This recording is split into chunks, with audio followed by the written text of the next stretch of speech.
Selamat pagi anak-anak. Pagi Pak. Pagi, Pak. Oke, hari ini kita akan belajar tentang laporan keuangan. Nah, laporan keuangan itu ada 5. 1. Laporan laba rugi. 2. Laporan perubahan modal. 3. Neraca. 4. Laporan arus kas. Dan yang kelima adalah catatan atas laporan keuangan. Tapi hari ini kita akan belajar tentang neraca. Ada yang tahu neraca itu apa? Krik. Ayo, ada yang tahu neraca itu apa? Saya, Pak. Oke Nunung, coba jelaskan. Neraca biasa disebut dengan laporan posisi keuangan. Neraca adalah laporan yang menggambarkan posisi keuangan dari suatu perusahaan yang meliputi aktiva, kewajiban, dan ekuitas pada suatu periode tertentu. Ya, betul. Oke, sekarang ada yang tahu klasifikasi neraca itu apa saja? Krik. Waduh, kok gak ada yang tahu? Saya tahu Pak. Ayo Dudung, apa saja klasifikasi neraca itu? Aktiva, kewajiban, dan modal Pak. Ya, betul. Oke, Bapak akan jelaskan klasifikasi neraca itu ada 3, yaitu aktiva, kewajiban, dan modal. Aktiva adalah manfaat ekonomi yang mungkin diperoleh di masa depan atau dikendalikan oleh modal tertentu sebagai hasil dari transaksi atau kejadian masa lampau. Kewajiban adalah pengorbanan manfaat ekonomi yang mungkin terjadi di masa depan yang berasal dari kewajiban berjalan modal tertentu untuk mentransfer aktiva atau menyediakan jasa kepada modal lainnya di masa depan sebagai hasil dari transaksi atau kejadian masa lampau. Sedangkan modal adalah kepentingan residu dalam aktiva sebuah modal setelah dikurangi dengan kewajiban-kewajibannya. Sekarang, apa ada yang tahu aktiva itu dibagi menjadi berapa? 2 Pak, lancar dan tetap. Ya, pinter. Aktiva ada 2, yaitu aktiva lancar dan aktiva tetap. Aktiva lancar yaitu aktiva yang digunakan untuk menyatakan sisa kas atau bank dan aktiva lainnya yang dapat dijadikan uang tunai, dijual, atau habis dipakai dalam satu siklus operasi perusahaan.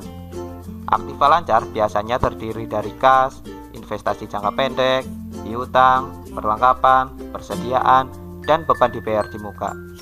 Sedangkan aktiva tetap adalah aktiva yang sifatnya tetap dan permanen, tidak untuk diperdagangkan, tetapi untuk digunakan dalam operasi perusahaan untuk jangka waktu yang lama dan mempunyai nilai yang besar. Aktiva tetap biasanya terdiri dari investasi jangka panjang, tanah, bangunan, kendaraan, peralatan, aktiva tak berwujud, aktiva lainnya. Paham anak-anak? Paham Pak. Nah, sekarang klasifikasi neraca yang kedua yaitu kewajiban. Dan kewajiban juga dibagi 2, yaitu kewajiban lancar dan kewajiban jangka panjang.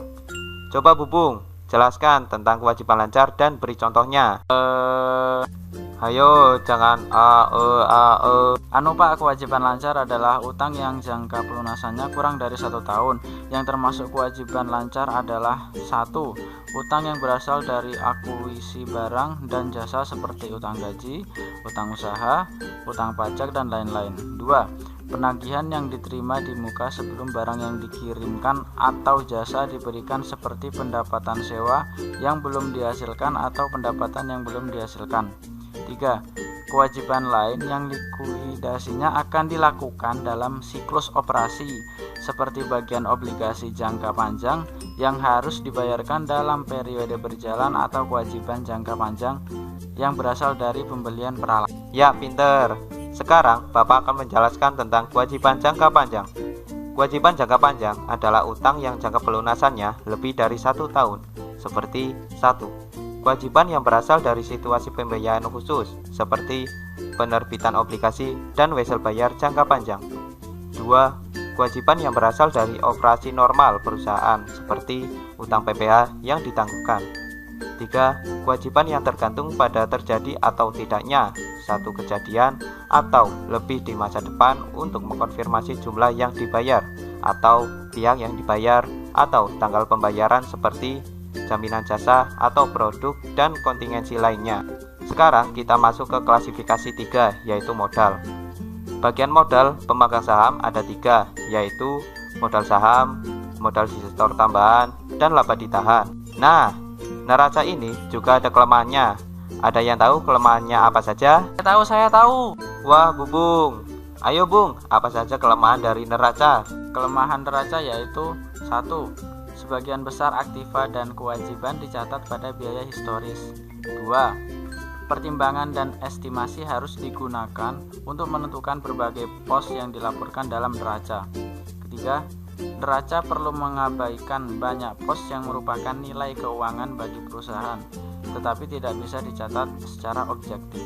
Ya, benar. Sekarang ada 2 cara penyajian neraca. Ada yang tahu? Saya Pak, saya Pak.